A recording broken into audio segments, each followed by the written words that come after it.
চলো বেরোচ্ছি। হ্যাঁ, জয় মা দুর্গা।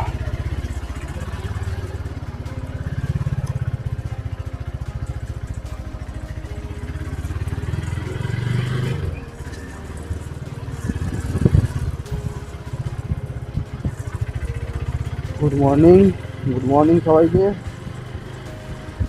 বেরিয়ে পড়েছি একটা নতুন ট্রিপে। হ্যাঁ, যাচ্ছি বোলপুর শান্তিনিকেতন। একদিনের ট্রিপ এটা। তো আমি আমার একটা বন্ধু দুজন মিলেই যাচ্ছি, বেশি কেউ নেই, আর আমি সোলো নেই। ঘর থেকে তো বেরিয়ে পড়লাম, এখন বন্ধুটা আসবে মোটামুটি এই রাস্তায়। আমি ওকে ফোন করে দিয়েছি অলরেডি।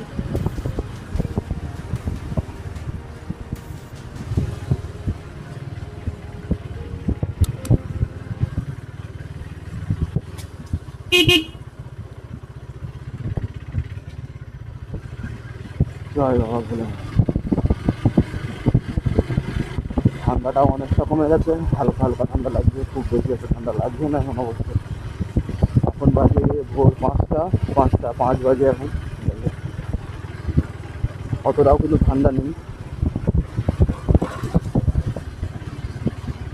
আর আমাদের এখান থেকে বোলপুর পৌঁছাতে মোটামুটি 3.5-4 ঘন্টা লাগবে। দেখা যাক রাস্তার কন্ডিশন কিরকম, আর কতক্ষণে পৌঁছাতে পারি, এটাই হচ্ছে দেখার বিষয়। এখানেই আসবে বললো, এখনো এসে পৌঁছায়নি। এখানে দাঁড়াই, আসুক।